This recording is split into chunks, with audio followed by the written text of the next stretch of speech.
Nous sommes en plein week-end d'élection présidentielle. C'est un moment important et un choix difficile. Alors aujourd'hui, on se détend avec nos choix de vins pour les candidats à l'élection présidentielle 2022.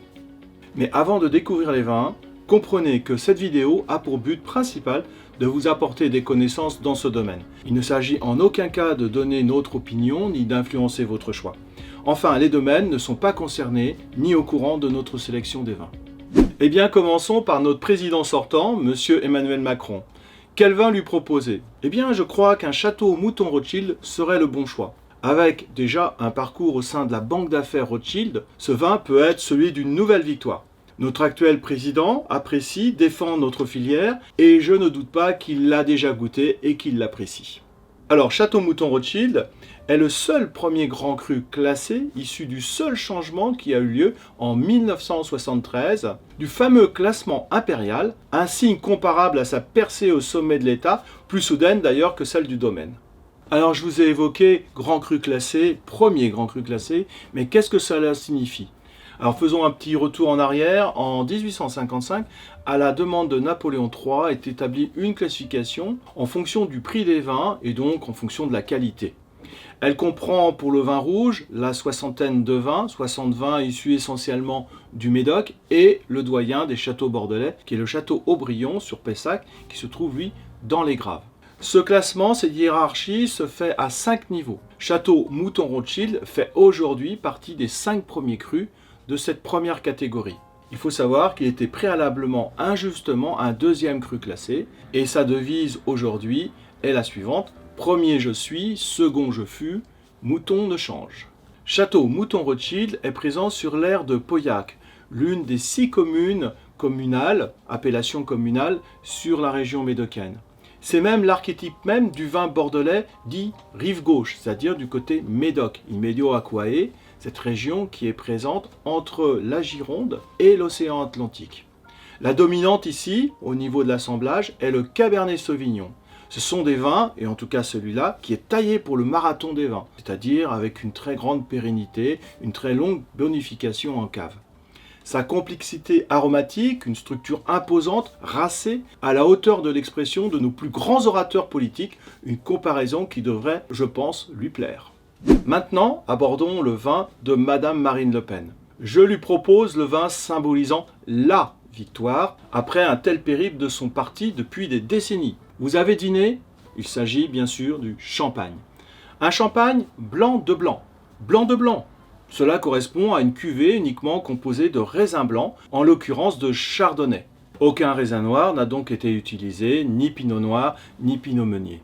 J'ai choisi le champagne, celui de la maison de la Motte, l'une des plus anciennes maisons champenoises, née en 1760. Elle est ancrée de plus dans la Côte des Blancs, ce vignoble illustre de Coteau-Crayeux au sud d'Épernay. Ce vin est issu de communes classées Grand Cru, l'élite champenoise, et signe son vin par un assemblage composé de 10% de vins de réserve, c'est-à-dire les vins les plus âgés, complexifiant l'expression et offrant une bouche harmonieuse. Réalisé par l'équipe de Salon, ce vin est le rêve absolu pour découvrir une expression pure et ciselée et une bouche tout en relief, aux bulles si discrètes, si délicates. Le chardonnay donne ici toute son élégance minérale, un large spectre aromatique aux tonalités florales, d'agrumes, de gingembre et d'élevage long par ses notes biscuitées. Le chardonnay exprime toujours une belle acidité par de l'amplitude, une texture aérienne et une longueur remarquable. Quel que soit le parti, je voterai pour cette belle maison. Parlons maintenant du vin sélectionné pour Madame Valérie Pécresse. Elle a déjà gagné une première élection. Obtenir la confiance au sein de son parti pour le suffrage à la présidence était déjà une vraie bataille. Et donc pour la soutenir, rien de tel qu'un vin de sa belle famille. Et oui, un vin de sa belle famille, viticultrice dans le Bordelais.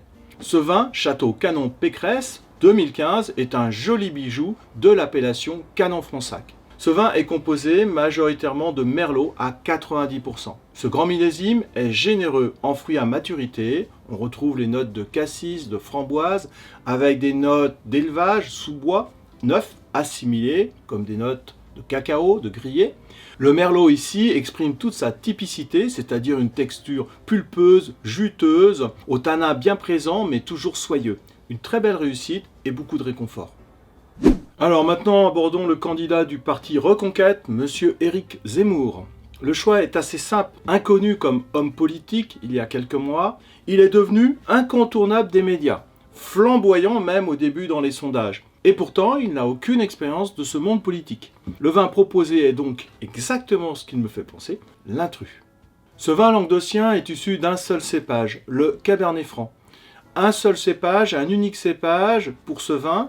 Il n'y a pas donc d'assemblage de différentes variétés de raisins, contrairement à l'habitude languedocienne. Cette habitude nous permet d'avoir des vins plus équilibrés, en acidité, en alcool, en tanin, avoir un vin donc plus équilibré, qui soit plus nuancé, moins radical.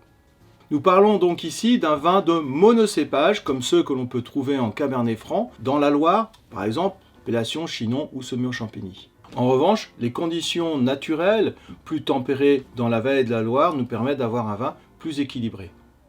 Un autre aspect de ce vin est son intrusion qui n'est pas courante dans un terroir méditerranéen, puisque le grenache noir prédomine dans cette région d'origine espagnole. Et pour cause, le Cabernet Franc est un cépage du sud-ouest, qui est implanté traditionnellement dans des zones beaucoup plus froides, c'est-à-dire le Saint-Émilion, à l'intérieur des terres bordelaises, ou voire beaucoup plus au nord, en Anjou et en Touraine. N'oublions pas, le Cabernet Franc n'apprécie pas les excès de froid ou de chaleur. Et c'est pour cela qu'il est si bien sur le calcaire tuffeau de la Loire, où la température du sol est toujours relativement constante. C'est donc un véritable challenge d'adaptation, une prise de risque dans un environnement climatique très ensoleillé et chaud, voire une incohérence cépage-conditions naturelles. Cette cuvée 2020 en vin de France a montré qu'il a su trouver sa place avec assurance, fortement coloré, au caractère épicé, poivré, avec du fond où ressort le cassis mûr, il s'affirme par sa densité. Monsieur Jean-Luc Mélenchon est un vétéran des campagnes présidentielles. Et nous pouvons dire que pour sa troisième, il pourrait s'agir du bon moment, l'instant H, la bonne heure. La cuvée, l'instant H d'AOC Bordeaux du château Auméro. Ce Bordeaux est atypique par sa composition inhabituelle, élaborée qu'avec un seul cépage, monocépage, n'est-ce pas ? Le Cabernet Franc, alors que la philosophie bordelaise est d'élaborer majoritairement avec plusieurs vins de cépage. L'union des gauches n'aura pas lieu pour ce premier tour. Ce candidat se présente donc sous sa bannière, seul comme le Cabernet Franc pour ce vin. Une attitude singulière, comme ce vin haut en couleur et en expression, digne de l'un de nos meilleurs tribuns politiques. Parlons du vin sélectionné pour notre candidat, M. Yannick Jadot, qui compte investir massivement sur l'agriculture biologique. Rien d'étonnant d'ailleurs pour une candidature écologiste. Il prévoit même de supprimer la TVA sur tous les produits agricoles bio. Cette baisse sera-t-elle aussi pour le vin ? L'écologie, après une discrète entrée en 1974 par le candidat René Dumont, s'affirme désormais dans nos préoccupations. Le vin biologique n'est plus désormais une tendance, une niche, mais une forte demande du consumérisme. Alors abordons maintenant le choix du vin pour M. Yannick Jadot. La marque OE en AOC Côtes-du-Rhône 2019. Ce vin, les particularités, d'abord c'est un vin bien sûr biologique, mais également vegan, certifié B Corp. Et puis si on va sur leur site, l'idée n'est pas de proposer le meilleur vin du monde, mais le meilleur pour le monde. Tout un programme. C'est-à-dire tendre sur le zéro déchet, l'emploi d'énergie renouvelable pour l'exploitation viticole, et également une viticulture sans pesticides. Et cette bouteille est consignée.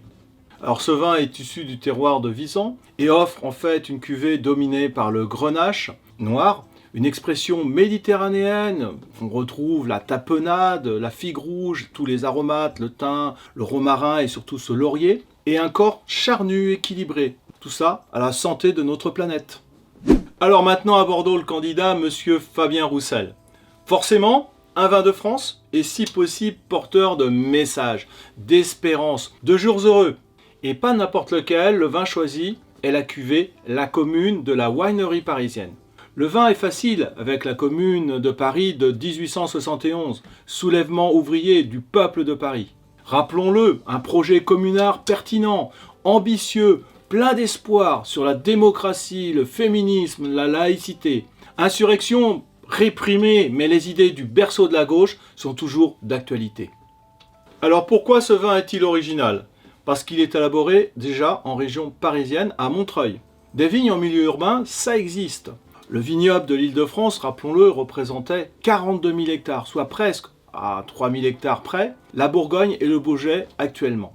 Actuellement, nous assistons à un renouveau, toutefois très modeste en superficie, puisque nous avons à peu près 250 hectares de vignes en Île-de-France. Mais pour l'instant, les raisins pour cette cuvée sont récoltés dans la vallée de la Loire. Ce vignoble biologique est solaire par son attractivité fruitée, franc, vivant et fondu. Parfait pour le partage entre camarades, bien sûr, mais pour tous les amateurs de vin. Enfin, le vin pour monsieur Jean-Luc Lassalle. Je propose la cuvée Amoun-Tannage en 2019 de l'appellation Luberon du domaine Marénon. Pourquoi, vous allez me dire? Tout simplement parce qu'Amoun-Tannage signifie transhumance en provençal. Une tradition bien sûr ancestrale, rurale, que défend cet ancien berger pyrénéen. Enraciné dans son terroir par son mandat de maire, ce vin biologique à base de la Syrah montre avec loyauté aussi son origine d'altitude. Son expression est riche en fruits à noyaux, la cerise noire, épicé, frais et structuré, au tanin paysan, c'est-à-dire de caractère, avec une empreinte en bouche qui nous laisse absolument pas indifférents. Abordons désormais le Parti socialiste, un parti politique majeur de la France qui est réduit aujourd'hui à quelques pourcents pour leur candidate, Madame Anne Hidalgo. Alors à ce jour, il faut reconstruire sur les plus fidèles, les amis indéfectibles du parti. Je propose donc un vin rosé, le rose étant bien sûr une teinte de la rose, symbole du PS. J'ai sélectionné la cuvée 2020, si bien nommée Entre Amis, réconfortante, bienveillante, en bio, issue du Clos du Cerf sur l'appellation Languedoc, région très prometteuse et donc plein d'espoir. À Monsieur Dupont-Aignan, je lui présenterai volontiers cette cuvée nommée Gallus, proche de Gallus avec deux L, qui signifie en latin gaulois ou coq. Ce volatile iconique de notre cher pays est aussi ce symbole français de la patrie chérie, aux qualités de vigilance, de combativité. Il est aussi le symbole aussi des mers de France. Il pourrait correspondre aussi à la bonne gestion de la vie de la cité, de l'autorité et du dialogue, et l'esprit de fierté et d'indépendance. Un animal enfin qui se dresse droit, debout donc. Ce vin a les bras ouverts sur un nez fruité, attractif et épicé, avec une structure équilibrée, souple et diplomate. Les candidats de l'extrême gauche, Madame Nathalie Arthaud et Monsieur Philippe Poutou, représentent deux écoles trotskistes à l'élection française, sans doute un cas unique. Une défense sans répit passionnée pour le pouvoir d'achat des Français les plus fragiles économiquement, et également un projet de révolution anticapitaliste. Eh bien, j'essaie aujourd'hui de les réunir avec un seul vin, un vin de rébellion, la cuvée Les Raisins de la Colère. Vin sans concession, sans soufre ajouté, cet élément allergène que redoutent certains consommateurs. Alors parlons un peu du soufre. Le soufre est un élément protecteur, conservateur, stabilisateur du vin. Ne pas en mettre suppose déjà des raisins en parfait état sanitaire et une conservation du vin à une température plutôt fraîche, autour des 12 degrés. Et d'éviter aussi de le remuer, plutôt le laisser se reposer, donc pour éviter que le vin s'anime à nouveau par la présence en particulier de microbules. Tout un art du service, comme la politique. J'espère que vous avez apprécié cette vidéo spéciale élection et que les connaissances abordées aujourd'hui ont fait grandir votre curiosité. Je vous encourage donc à vous abonner à notre chaîne pour nous soutenir. Et si vous souhaitez comprendre d'où vient la couleur du vin, c'est ici que ça se passe. Et je vous dis à bientôt.